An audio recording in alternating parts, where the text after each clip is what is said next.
Hello viewers, welcome to our channel planet 365. இன்னைக்கு நம்ம பார்க்க போகிற ரெசிபி இட்லி தோசைக்கெல்லாம் ஏற்ற மாதிரி ஒரு சூப்பரான சைட் டிஷ் ரெசிபி தாங்க. சின்ன வெங்காய சட்னி, பூண்டு பொடி, இந்த ரெண்டு ரெசிபி தான் இன்னைக்கு நம்ம பார்க்க போகிறோம். வாங்க இப்போ வீடியோக்குள்ளே போகலாம்.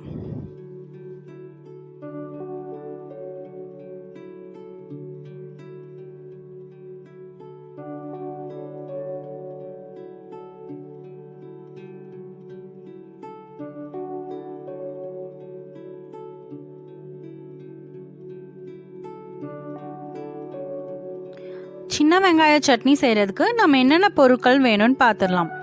சின்ன வெங்காயம் 1 கப் அளவு, எண்ணெய் தேவையான அளவு, வரமிளகாய் 5லிருந்து 6, உப்பு தேவையான அளவு, புளி சிறிதளவு. அடுப்பில் ஒரு கடாய் வச்சு கடாய் சூடானதும் அதில் கொஞ்சம் எண்ணெய் ஊற்றிக்கோங்க. எண்ணெய் காஞ்சதுமே சின்ன வெங்காயமும் வரமிளகாயும் ஆட் பண்ணிக்கோங்க. சின்ன வெங்காயம் நல்லா ப்ரௌன் ஆகிற வரைக்கும் நல்லா வதக்கிக்கோங்க. இதோட புளியும் தேவையான அளவு உப்பும் ஆட் பண்ணிவிட்டு நல்லா வதக்கிக்கோங்க. நல்லா வதங்கினதுமே கொஞ்ச நேரம் ஆற வச்சுட்டு மிக்சியில் போட்டு நல்லா அரைச்சி எடுத்துக்கணுங்க. மிக்சியில் போட்டு அரைச்சி எடுத்துட்டோன்னா அவ்வளோதாங்க, நம்மளுக்கு சுவையான சின்ன வெங்காய சட்னி ரெடி ஆயிடுச்சு. இதை நம்ம ஈஸியாக கொஞ்ச நேரத்துலேயே ரெடி பண்ணிடலாம்.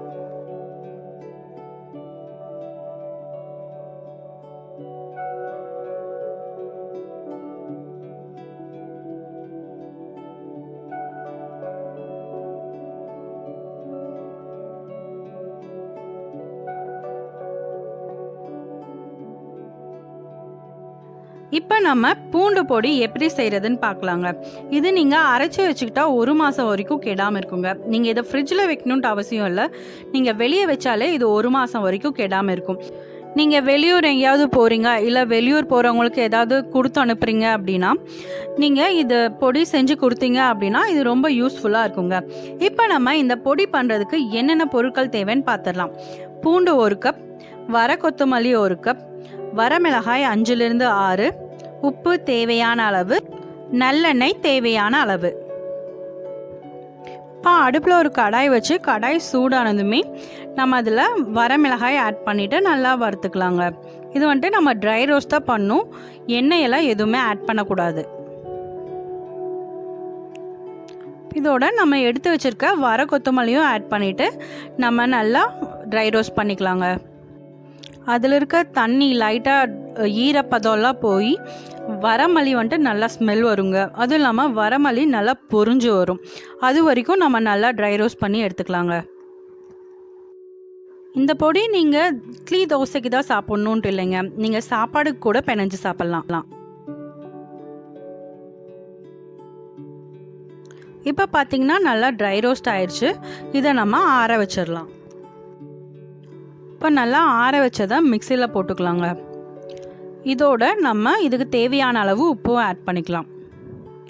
உங்களுக்கு அதிகமாக வேணும்னா அதுக்கு தகுந்த மாதிரி குவான்டிட்டியெல்லாம் அட்ஜஸ்ட் பண்ணிக்கோங்க. மிக்சியில் போட்டுட்டு பொடி இருக்கும் இல்லைங்களா, அந்த கன்சிஸ்டன்சிக்கு பவுட்ரு பண்ணி எடுத்துக்கலாம்.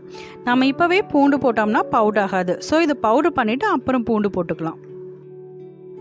பார்த்திங்கன்னா நல்லா பவுட்ரு ஆயிடுச்சு. இதோட பூண்டும் கொஞ்சம் நல்லெண்ணெயும் சேர்த்து நம்ம நல்லா அரைச்சிக்கலாங்க.